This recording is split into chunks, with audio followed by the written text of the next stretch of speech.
This is EPMK.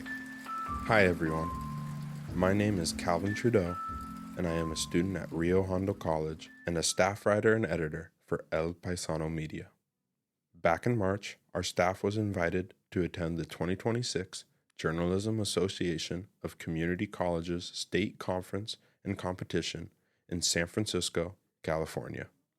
Held jointly with the Associated College Press Spring National College Media Conference, this event featured notable keynote speakers, along with broadcast, mail-in, and on-the-spot competitions.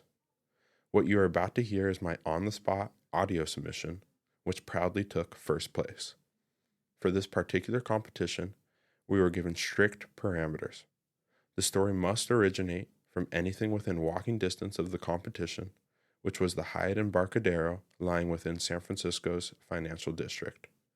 We had a very short amount of time to record an audio story with a mandatory interview and then edit that audio into a 2-minute clip before submitting our work on a tight deadline.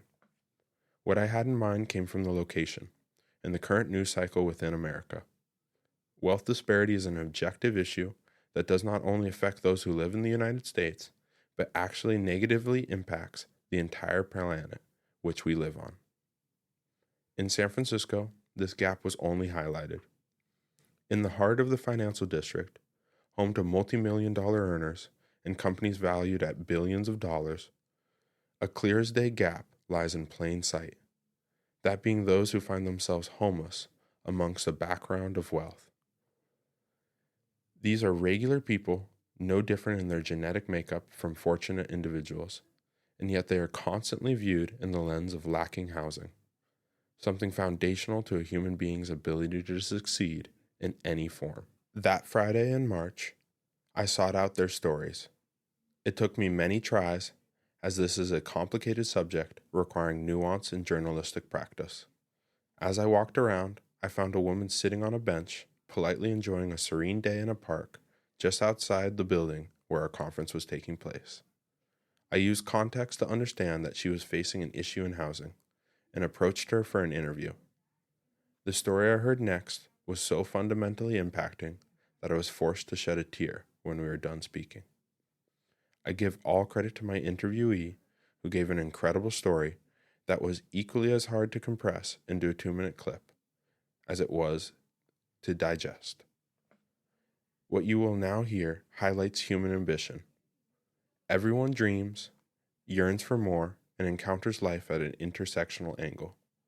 We may be on the same roads, but not a single person has driven the same route to get to those roads. Enjoy this audio, and before you listen, think of your own goals, your wants, and your needs. What is stopping you from achieving them now? Today, I'm sitting here reading. I'm waiting to hear about housing because I am homeless.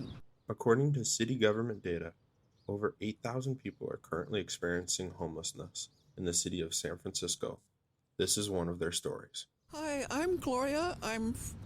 Lived in San Francisco for over 50 years. I'm originally from New Mexico. I came out to audition for ACT acting. I studied acting and fine arts at the University of New Mexico and University of Albuquerque. So then I came and then I started working here, financial district, through temporary jobs and for an insurance company. From living in the Tenderloin, living around Civic Center, living here in the Embarcadero. I think that there's some kind of discrepancy between people that are really poor and people that are really rich. But, you're growing up, you hear that anyway, that you got to work if you want to be rich, if you want to have nice things. And I knew that, and I did work.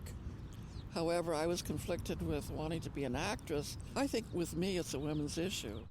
A lot of women say, I wouldn't know where to start. They say, that when they see me, they say, I have no idea what your needs are or how I can help you.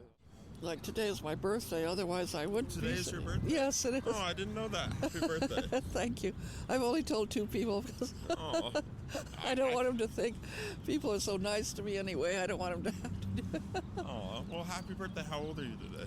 Oh, Jesus, I'm 73. No one wants to spend their birthdays alone, and journalism is about telling these stories. Homelessness, in all of its uncomfortability, is the perfect place to start a dialogue. People's attitude, they're holding back to letting people have a break. I hope people don't give up. Thank you so much for listening to my on-the-spot audio submission. I must give thanks to all who put in work to make JACC happen. And I also have to give thanks to both of my professors, Aaron Martinez and Wendy Carrera, along with my lab technician, Joseph Quintana. I also must thank all of my classmates. And the biggest thanks, perhaps, goes out to my interviewee, Gloria. You are a beautiful person, and I hope you find everything that you are looking for in your life. A very special thanks and shout out goes to Jeremy Shermack, who I was fortunate enough to take a class with using California Virtual Campus. A teacher at Cuesta College, he taught a course on multimedia journalism, and this course was the reason I had the abilities to tell this story through audio. I encourage you to look into his courses, and I have to give a very special thanks to him again. Look out for more podcasts from me, for more audio stories from me, and check out El Paisano Media for stories that I've written. Our team puts out great content, and it has been a phenomenal semester learning and growing with everyone in this classroom. Again, I hope you all enjoyed my audio submission and the story that goes alongside of it. I hope you all have a great week, a great month, a great year, and that you think about your dreams and goals and how you can achieve them and who is stopping you.